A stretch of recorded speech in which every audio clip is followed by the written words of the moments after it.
இன்றைக்கி நம்ம பார்க்க போகிறது அவரைக்காய் முட்டை பொரியல். அவரைக்காய் முட்டை பொரியலுக்கு தேவையான பொருள் என்னென்னு பார்க்கலாம்.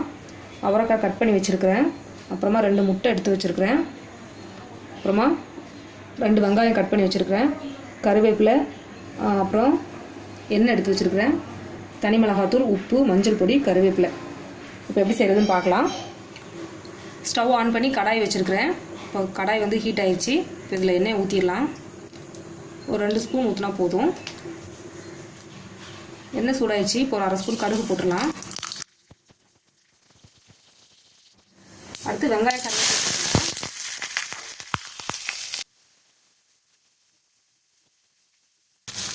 வெங்காயம் கருவேப்பிலை கொஞ்சம் வதங்கிட்டு இருக்குது. இப்போ கட் பண்ணி வச்சுருக்கிற அவரைக்காய் எடுத்து போட்டுடலாம்.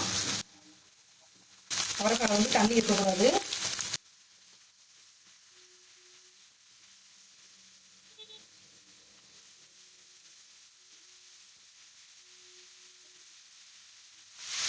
இப்போ கொஞ்சம் மஞ்சள் பொடி போடலாம். அடுத்து இந்த அவரைக்காய் தேவையான உப்பு போட்டுடலாம். நல்லா மிக்ஸ் பண்ணி விட்டுடலாம். இப்போ அந்த அவரைக்காய் வேகிறதுக்காக நம்ம மூடி போட்டுடலாம். அதை தண்ணி எதுவும் ஊற்ற தேவையில்லை. சிம்மில் வச்சிடலாம். அவரைக்காய் வந்து நல்லா வெந்துருச்சு. அவரைக்காய் வந்து வேகிறதுக்கு ரொம்ப டைம் ஆகாது, சீக்கிரமே வெந்துடும்.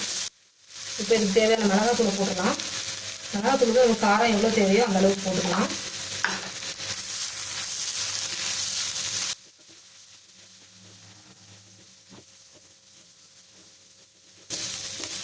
மிளகாத்தூள் போட்டோன்னே நல்லா மிக்ஸ் பண்ணி விட்டுட்டு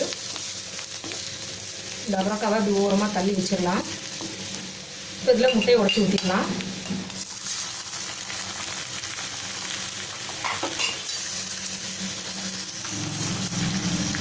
முட்டையை ஊற்றினதுக்கப்புறம் நல்லா இதை மிக்ஸ் பண்ணி விட்டுடலாம்.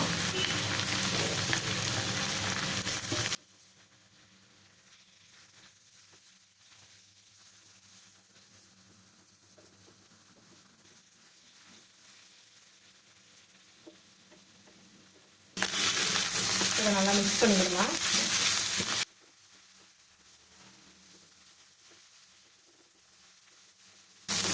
இப்போ உப்பு காரம்லாம் செக் பண்ணிக்கலாம்.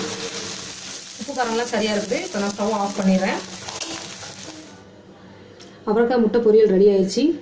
அதாவது குழந்தைங்களாம் காய்கறி சாப்பிட மாட்டாங்க. அவங்களுக்கு இந்த மாதிரி முட்டையோடு சேர்த்து நம்ம பொரியல் பண்ணி கொடுத்தோம்னா கண்டிப்பாக சாப்பிடுவாங்க. இந்த வீடியோ உங்களுக்கு பிடிச்சிருந்ததுன்னா லைக் பண்ணுங்கள், ஷேர் பண்ணுங்கள், சப்ஸ்கிரைப் பண்ணாதவங்க சப்ஸ்கிரைப் பண்ணுங்கள். தேங்க்யூ.